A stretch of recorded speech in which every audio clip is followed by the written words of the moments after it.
What are words to you? For me, words are more than ink on paper. They affect each and every one of us in very specific ways. I believe that words need to be valued as if they had life, since they have meaningful effects on their environment, for better or for worse. My literacy history made me value purpose and context more than anything when I read and write. Here is how. I learned to read at a very young age. I can still remember the excitement of pulling on my mother's sweater with a book in my hand, begging for her to read to me. I already knew the words in the book. I even knew all the stories of my set of children's book by Satoshi Kitamura, especially that of Ardilla Tiene Hambre. The basic plot is that a squirrel has a walnut and he's trying to store it. For me, the book was more complex than intended. I could read the books on my own, but I still wanted my mom to read to me. Because if she read the book, I could run when the fox appeared in the story, and eat when the squirrel ate the walnut he was trying to store. My mom found a way to transform a discourse into a discourse, and gave me my most substantial sense of identity.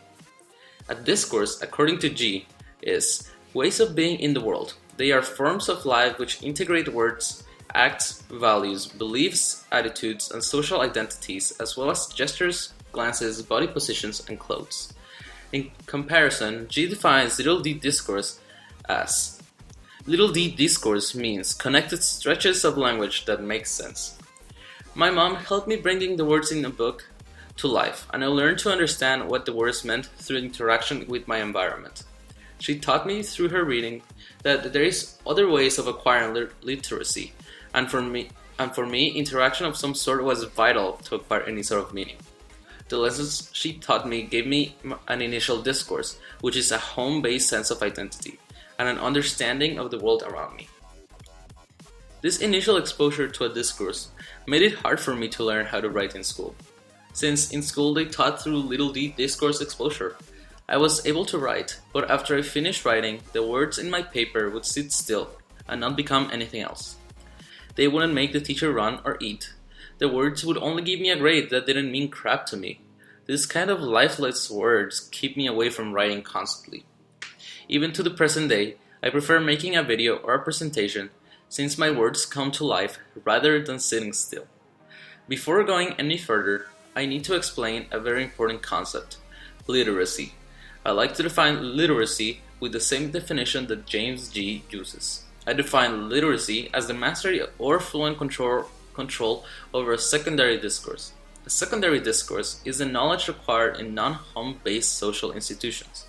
An easy way to think of it is to learn how to behave, act, and/or dress in different environments. What I like about G's definition is that he doesn't limit literacy to books and a classroom setting. It also includes different domains, which include different literacy events and practices. I've changed from different domains throughout my life. My primary language is Spanish. I lived in Mexico until I was 14, but I started learning English since I was 6. One would say I was obtaining literacy, and the standard definition constricting literacy to books and a classroom setting would think I was learning English at school, although that is not completely the case. There were two literacy practices that helped my acquisition of English literacy, one being the Intro to English class at school, a class comparable to Spanish 1 in high school or even worse, and playing Pokemon. My grandparents gave me a Game Boy Advance for Christmas, and with it, they gave me Pokemon Fire Red. I was the last kid in school to start playing with a Game Boy, mostly because my parents knew that once I got introduced to that type of technology, I would never let it go, which is exactly what happened. At the beginning, I would play alongside my mom, since I didn't understand the majority of English words. I liked playing Pokemon a lot, because I could see the words in the game came to life and affected me, the player. A few days into Pokemon, I stopped playing with my mom, and rather than having her explain me all the words in the game, I started to understand more words due to the actions I saw happening in the game.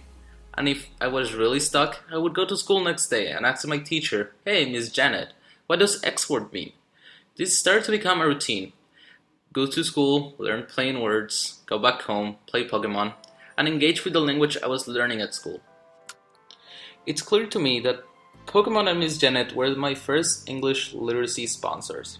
A sponsor, according to Brandt, are any agent, local or distant, concrete or abstract, who enable, support, teach, model, as well as recruit, regulate, suppress, or withhold literacy and gain advantage by it in some way. Miss Janet, as a sponsor to me, did what she was told to do.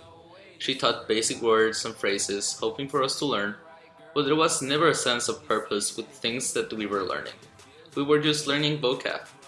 On the other hand, Pokemon gave me a way to interact and give purpose to the words I learned at school.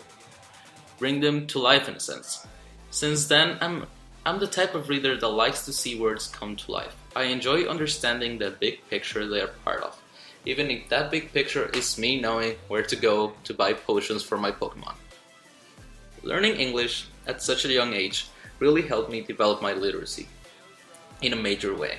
I was able to travel and by doing so understand different domains ideologically rather than autonomously, which basically means that I was able to understand the world around me and the literacy it conveyed through cultural and social practices rather than reading it from a textbook without any kind of context or deep understanding.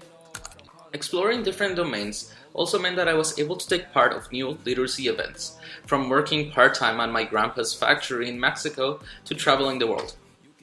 Traveling the world gives people a deeper understanding of what they stand for. For me, traveling opened my eyes to literacy I previously thought to be lifeless, and let me tell you, no literacy is lifeless. I am the type of reader that likes to see words come to life. I enjoy understanding the big picture they're part of. At some point in my life, I thought that most literacy that was offered to me was lifeless, meaning that it was nothing but ink sold for profit. But I realized a few years back that this is not the case. Every story has context and purpose.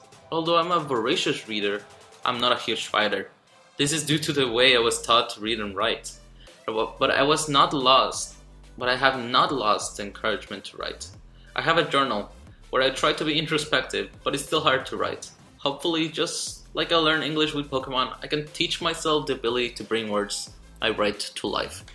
As the new literacy studies tells us, identities shape our literacy practices. My identity as a reader will shape my practices to become a better writer. If there was one word that I could define the type of reader and writer that I am, it's whole. Traveling showed me that any kind of text has meaning. It has context and it's not useless. It's part of a big picture, and that big picture is what I'm more interested in. The big picture most of the time transcends the pages on which I was reading, and that is great.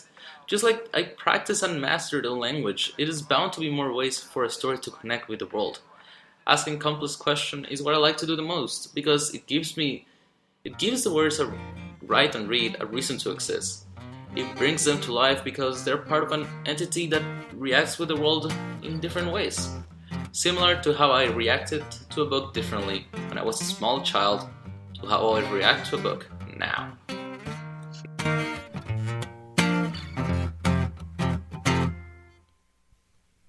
There was a decorated general with a heart of gold that likened him to all the stories he told of past battles won and lost and legends of old. A seasoned veteran in his own time. On the battlefield he gained respectful fame, with many medals of bravery and stripes to his name. He grew a beard as soon as he could to cover the scars on his face, and always urged his men on. But on the eve of a great battle with the infantry and dream, the old general tossed in his sleep and wrestled with its meaning. He awoke from the night to tell what he had seen, and walked slowly out of his tent.